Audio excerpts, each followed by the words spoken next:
Hi, and welcome to Simply Happy Conversations. I'm Narelle King, and in today's solo episode, my 50th episode, I'll be sharing about neurodivergent diagnosis that I've received and how it's become my superpower, especially in my business. Even if you don't have autism, you'll be able to hear insights about challenges I face and maybe people you do know with autism also face. You may even relate to some of the challenges and superpowers that I navigate. Welcome to Simply Happy Conversations. I'm Narelle King, wellness and organisational coach and yin and nidra yoga instructor. This podcast will help you create more time using organisational strategies so that you can start to simplify your life and prioritise your health. I'll be sharing conversations with other health and organisational experts and solo episodes with tips to help you simplify your life and prioritise your health. Thanks for joining me for today's solo episode. I'm sharing a little bit more personal details today. I'm sharing about my diagnosis of autism. I'm sharing it for two reasons. One, for those out there who are maybe in the process and just want to hear someone else's lived experience, as well as helping you to understand what autism is and how it affects people and how it can be a challenge, but also a superpower. I realized that I may be autistic was 4 years ago when after my son's diagnosis, and then I started learning a lot about autism and how it affects the brain and emotions and language and also your sensory sensitivities. Around that time, I also started to work with families with neurodivergent diagnosis. And one of the children that I worked with was a female, and the mother shared the Yellow Ladybug conference with me. And I went and listened to the 3-day conference, and by listening to other people's lived experience, there were so many light bulb moments. So yes, that happens to me, or yes, that happened to me when I was a child. It was just great to understand maybe the reasons why. So then I probably kept that to myself for a good year and then started to talk to my husband about it and what he thought. And he was like, it's up to you, but it's not going to change anything with me. And just by having two neurodivergent children, I felt that it would actually help them to understand both ourselves, myself and them. And it has, it's made a real difference. So I finally then went and did the diagnosis last year, and it confirmed that I was autistic. Then I've spent the last 6 months just working through and processing that. And I've started to share with family and friends. And now I feel I'm at the place where I can share it with basically anyone. So one of these little stories that helped me understand the difference between a neurotypical brain and a neurodivergent brain is that in particular, an autistic brain has no pruning.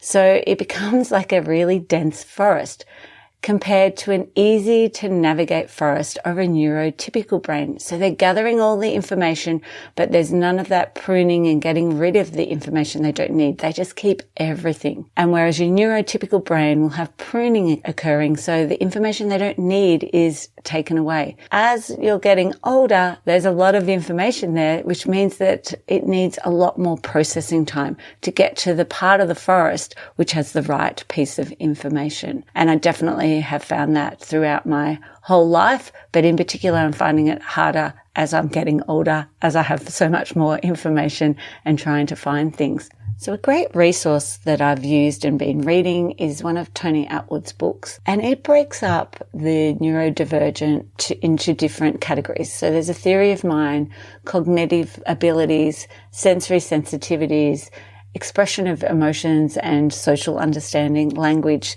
special interests, movement and coordination. So I'm going to actually go through each of those and how it relates to me. So the theory of mind is the ability to understand like thoughts, beliefs, desires, intentions of others so that you're able to predict what to do next. And you're able to read faces by looking at the eye region. So a neurodivergent person will engage in less eye contact, so then they're missing the changes of the expression.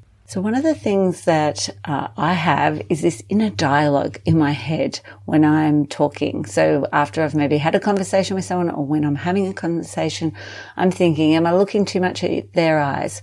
Was that the wrong thing to say because of what their face might have said?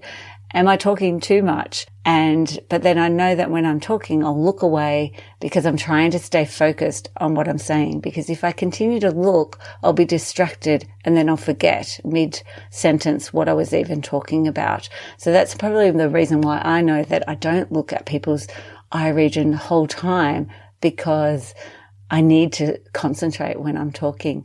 My children are always telling me that my expressions don't match my feelings. So my son in particular will ask, Mum, are you really angry because of the way my face is? And I'm like, no, I'm just concentrating. I'm just tired. So sometimes I might be making different facial expressions to what I'm actually feeling. I will make literal interpretations of things, not only myself, but even children that I've worked with and taught in the past. So they'll have difficulty with sarcasm.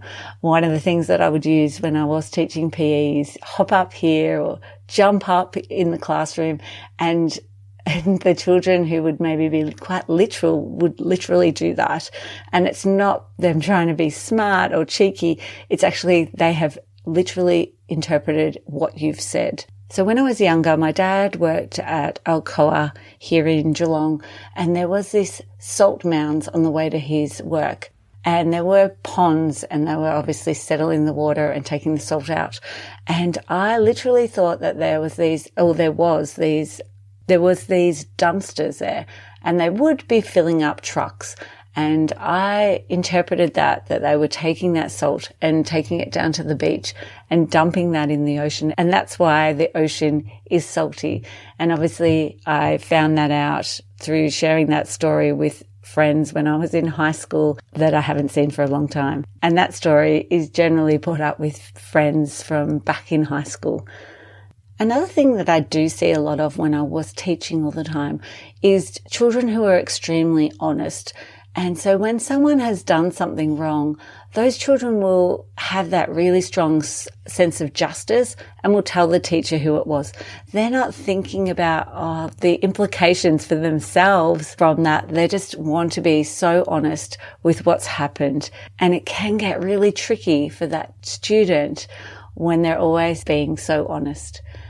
Another thing that I see, and even for myself, is problem solving. We're really great at problem solving, but it's usually with either one, maybe two solutions, generally not so open to alternative solutions. So this is definitely one of my superpowers, is the problem solving. When I go into someone's house and they share about the problems to do with the organisation of their room or how an area is functioning, I'm able to work through and ask lots of questions to try and get the best solution to make a place and an area more functional for them. Now, the next area is cognitive abilities, which is like your executive functioning. So it's like planning, working memory, impulse control, self-reflection, time management, and understanding complex concepts. So time management for me is that I am always trying to do one more thing. I'm so productive, and I use it as a superpower, but it can be unstuck at times. And I am always getting the most out of time. I've also had an episode where I've talked about my human design, and being a manifesting generator is also part of that, and trying to get the most out of life. I did struggle with learning my times tables and spelling and using my memory to do that when I was younger. I still do. I don't know abbreviations. So when people give me letters of things, I have absolutely no idea. It could be the easiest ones, but I still won't know them. And I will either use Google now, ask my husband, or now as I've got older, I will just ask the person, I'm sorry, I don't know what that abbreviation is. Can you please tell me? As a younger child, I was really embarrassed to ask people what that abbreviation was. I really struggle with remembering names unless I've seen it written down. So that's business names, people's names, even famous people. Unless I've actually seen their name in writing, I will not remember it. You can tell me something and I'll not remember it, even an hour later. So when people tell me, oh, you should look up this book, this podcast, I always say, please text it to me. Please message it to me. I need to visually see it. Otherwise, I'm never going to remember it. I do think in pictures more so than words. And so I have to write down everything. I had to write down everything as a young child at school. And even now, when I'm working with a client, I will take photos to remind myself of the tasks. I will write down what I need, but I will also take photos of that at the same time. So in case when I go and look at the writing, I'm like, what does that mean? I'll go to the picture and it will remind me exactly what I need to do. My stress level and tiredness will affect my executive functioning. Like most people, it will. I really will struggle, though, to remember names of things, nouns in particular, or people's names. And so I'm really tired at the end of a week.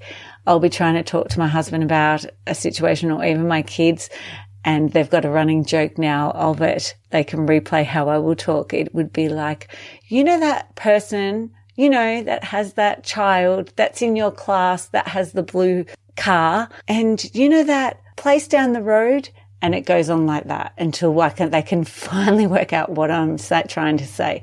That's how bad my executive functioning gets at nighttime when I am really, really tired. As a younger child, and even a young adult, I would faint. So when things would get too difficult for me, my body would literally shut down and faint. And that was my way of dealing with overload when things were getting too much for me. I've only realized that in the last 4 years from hearing other people's stories and hearing lived experience. Before that, I had multiple tests and trying to work out what it was. No one could ever work it out. Lots of looking at my blood pressure. And in the end, it was just, this is what you do and you just have to learn to live with it. I really like that now I have a reason for why I used to do this. It doesn't happen to me now as I'm older because now I have a toolkit of strategies to help support myself so I don't get to that point of overwhelm like I did in my teens and also being a young adult.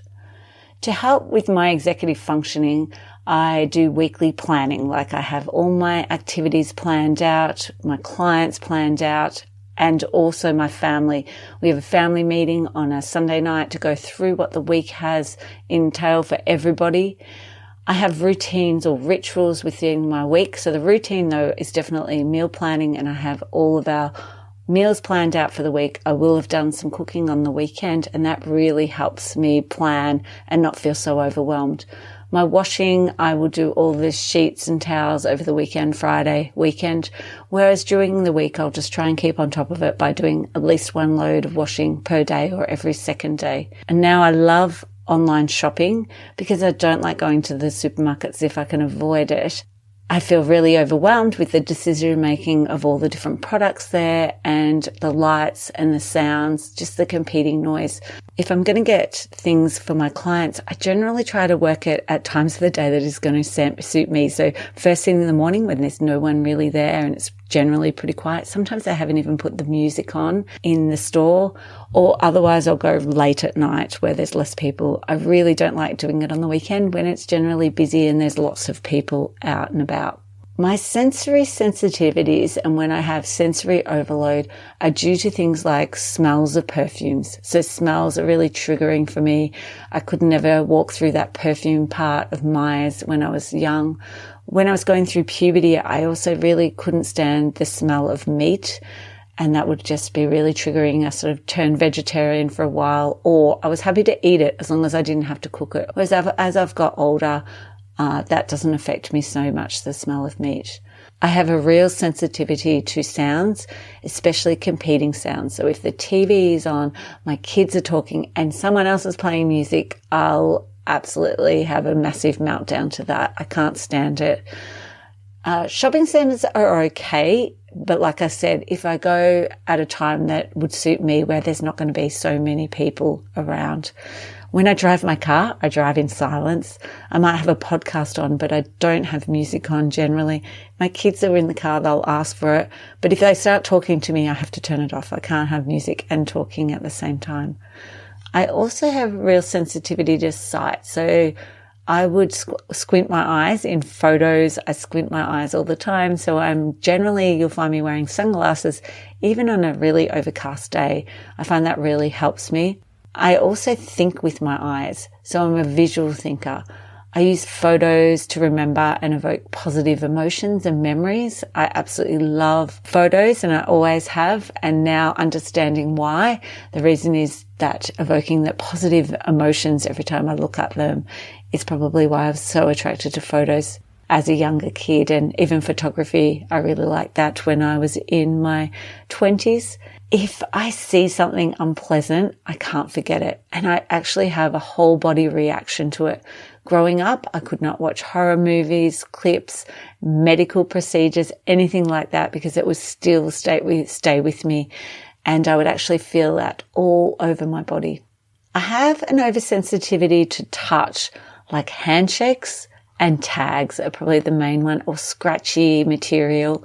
I don't like the bath towels that aren't soft, so I use a dryer to dry them. I don't use a dryer for my clothes. They're okay. It's just towels.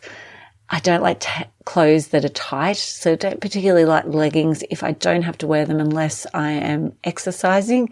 And it sounds a bit weird because I was a PE teacher. Lucky when I started, 25 years ago, leggings weren't a thing and tracksuit pants were in, so that was fine. And it's only over the last few years as I've moved away from teaching and into the wellness coaching and also organisation that leggings sort of became a thing as a PE teacher. I also really don't like the feel of nail polish on my nails. It feels heavy, and I'm always thinking about it when I have got it on my nails. I also need to make sure my nails are at a certain length. It really annoys me when they're too long, or in particular, there's just one that's really long. My perception of pain and temperature is a little bit out. So when I stub my toe, it is the most painful thing. And that was one thing I was always wondering about. Why does no one else carry on the way I would over a stubbed toe?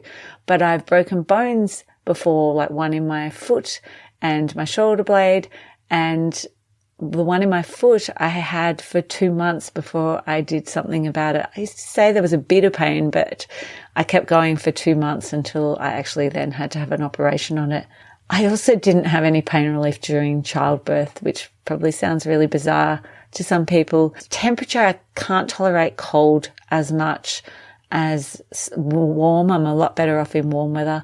At the gym, I'll wear gloves if it's a really cold day. I can't stand the feel of a cold dumbbell, so I'll try and get the ones that aren't made of metal, or I'll wear my gloves. As a kid, I probably was quite sensitive to eating and trying new foods. I'd stick to the same things. Whereas as I've got older, I've definitely become more of a sensory seeker and will try things as I've sort of moved later into adulthood. Then it comes to expression of emotions and social understanding. I'm a perfectionist, so I notice mistakes.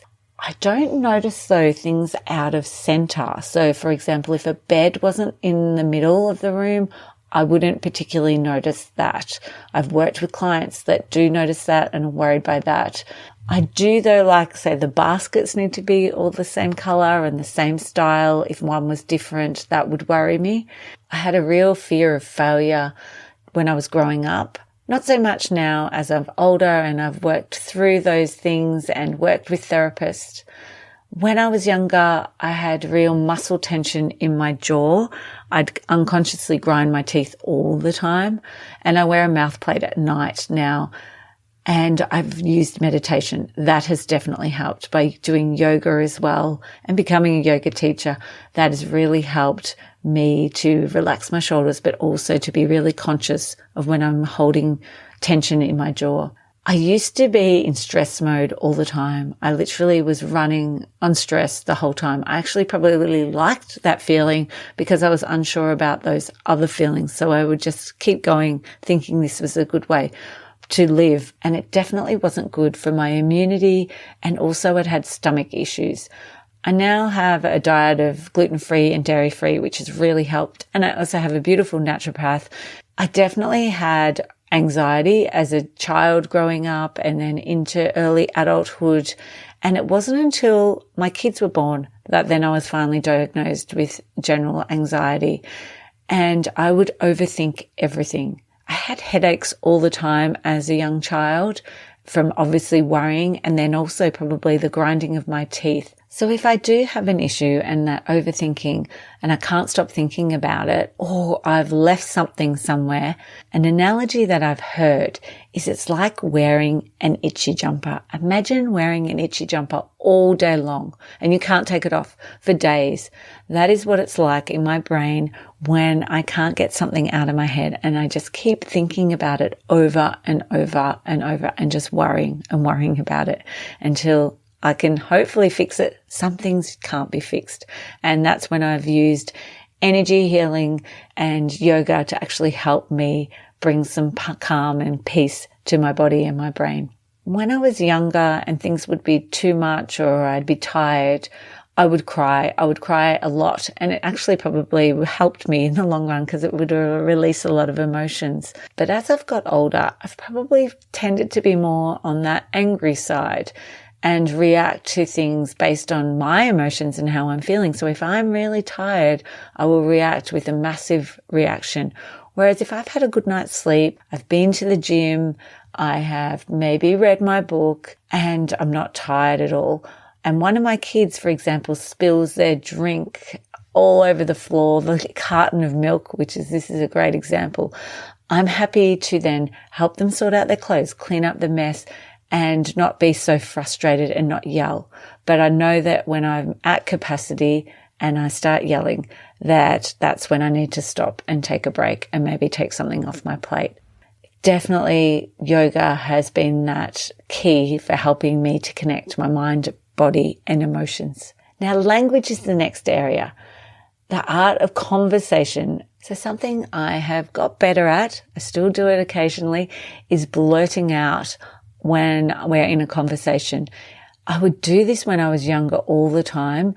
And this was because I was worried about forgetting things. I was worried then I would not be able to continue the conversation with someone because I'd forgotten what I was going to say.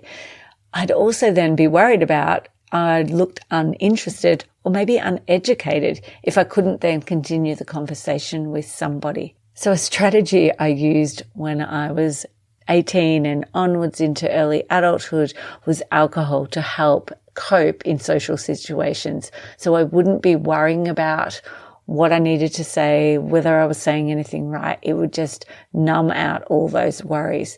But obviously the next week this didn't help because then I'd be worried about what was the conversation I had. Did I share too much? So alcohol is definitely not something that's predominant in my life now that I have the strategies for social situations as well as.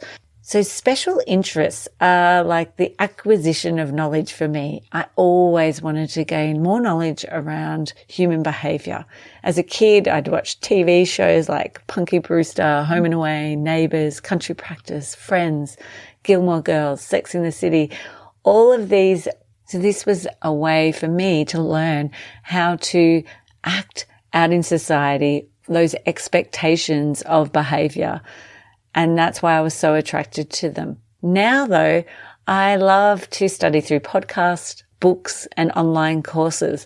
And when I was developing my own online course, Clutter to Calm, one of the facts that I read was there were so many people do not actually finish a course.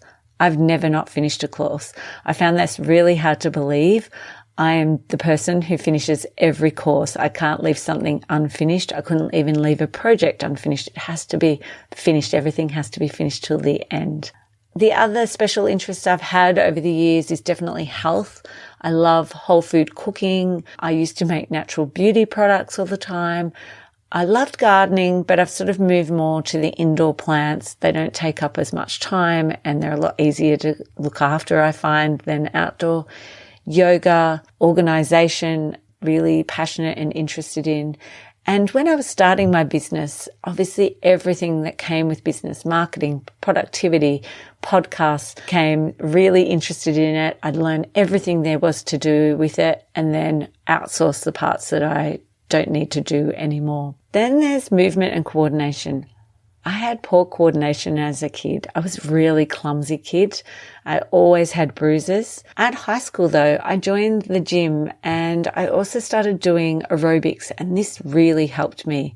I always loved though how I felt after exercise. My brain is able to function better. I'm able to regulate my emotions. And this is why I still have this as part of my daily routine, going to the gym 3 times a week and going for a walk with the dog. It's when I don't exercise that I really notice how much it helps me. So it motivates me to continue to do it. I actually need to go to a class though to do my exercise. I can't just then go and do weights. I'm not as motivated. I love having people around me to keep me motivated and to actually turn up to the class each week. So my superpowers, definitely problem solving, and definitely in my business, that problem solving really lends well to the jobs that I do. Researching, I'm always looking for answers to different things, in particular around health and organization. Really rely on routines and predictability in my life. And I absolutely love learning about so many things. Any of those special interests, I will learn all about it until I've mastered it and then move on to something else. I'm also able to hyper-focus on things. So to get things done, I'll fixate on that particular job that I need to do. And in particular, making content for podcasts, I'll try and do it all in one weekend. And then I will record a few all in a row. I work so much better when I can just hyper-focus on things. So I know I'm probably going to get questions about places to go to for more information, so I'll share that. One of my favorite places is definitely Yellow Ladybug. They're a conference you can go on to. It's TEDx style day with small snippets of different lived experience. This year's was out of the 50 presenters, 48 were neurodivergent. So you're getting everything from a lived experience. So I highly recommend looking that up. Alison Davies, which I also have in a couple of weeks as a guest, amazing neurodivergent woman who has an understanding of the brain and how it works and how we can support that. Another book which I read earlier this year, Rosie Weldon, My Autistic Fight Song, I highly recommend. It was great. There was actually lots of things that I read from her book that I was like, I used to do that or I still do that myself. Another one is The Spectrum Girls Survival Guide, How to Grow Up Awesome and Autistic. And that one's by Sienna Castellone. And I'll definitely link to these in the show notes. I hope by sharing my story, you can understand more about autism and how you can support others. Learning the neurotypical language is what's going to help us, and radical acceptance of what my brain and body needs is what helped me to record this podcast. Thanks again for listening to Simply Happy Conversations. Thank you so much for joining me for today's Simply Happy Conversation. If you enjoyed this episode, then I'd really appreciate it if you could leave a review. This helps others find it who are also looking for tips and organisational strategies to simplify their life and prioritise their health. If you enjoyed this episode, don't forget to subscribe so that you won't miss future episodes. You can also connect with me over at simplyhappy.com.au.